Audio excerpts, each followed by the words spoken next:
Back to Indiana Insiders on this Sunday morning. I'm pleased to welcome Senator Joe Donnelly here with me this morning. Thank you. These commercials are running on both sides.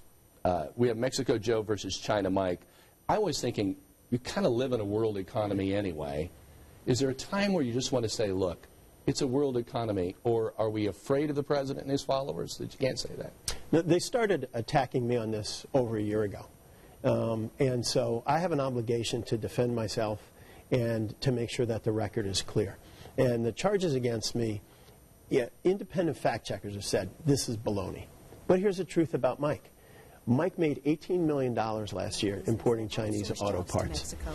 My friends Todd Rokita and Luke Messer stood on a stage with him. And Mike Braun said he had no idea where his parts came from. Well, that's not true. You can't trust him when he says things. And so this is about trust, and this is about keeping your word and doing what you say you're doing. Right now, as the economy seems to be booming, I've got to give the president some credit here, at least for removing maybe some of the regulations that have unbridled this economy. But at what cost? Do you feel like there's a cost with this? Well, I was actually the person who wrote the banking deregulation bill, the big dereg bill that we were able to get through the Senate this year. My office wrote it. And we did it in partnership with our Republican friends. And so it was about 4 Republicans, about 4 Democrats. We worked together on this and had overwhelming success, 67 votes. When people say things can't get done, if you work together as a team, you can. And so it's been important to reduce regulations to keep growing our economy. Since I've been senator for 70 months. We've had increased job growth every single month, and we're going to continue. These tariffs seem to have taken a cost out of this economy, though, as well, as the stock market's kind of wiped out a lot of these gains. What are we going to do about these tariffs? What can you do? I actually met with the president because I'm trying to find a solution to this.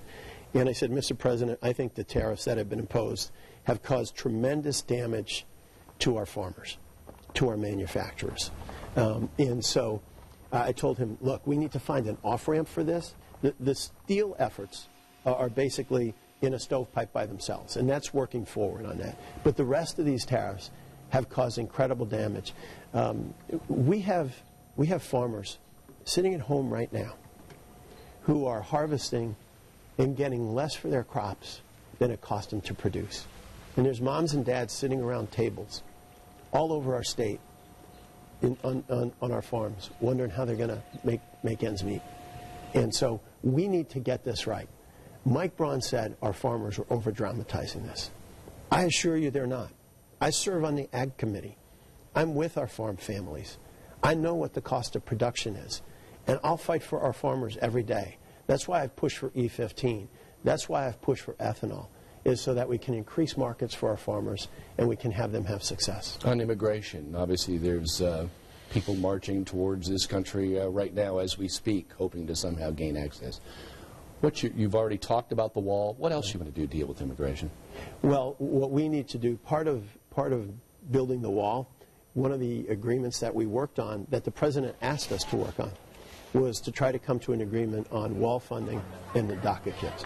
These are young people from our state, from our country, who came here when they were a year or 2 old and have contributed to our country.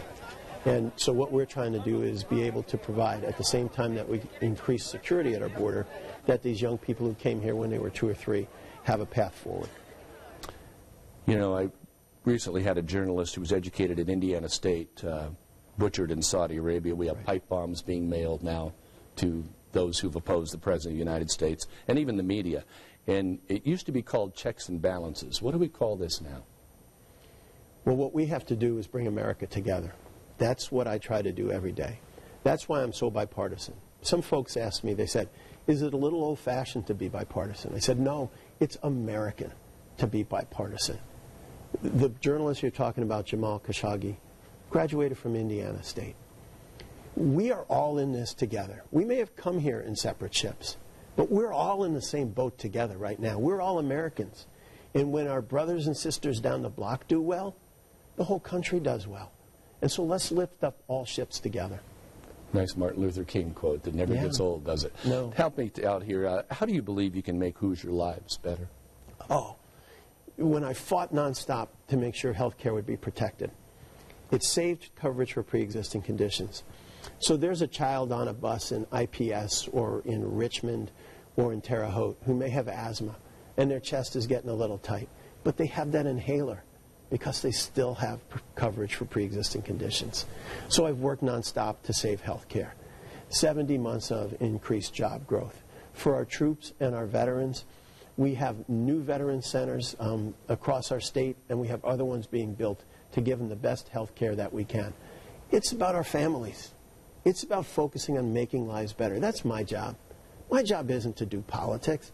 It's to make it so that when our families get up in the morning, and we're a state where people go to work in the dark and come home in the dark and work so hard that they know Joe's fighting for them every single day. We're down to 1 minute now, Senator, but I did want to get into a question about Russia intervention in our elections. Do you believe it's taken place, and what do we need to do about it? Well, we're working together with the Secretary of State to make sure our elections are protected here in Indiana.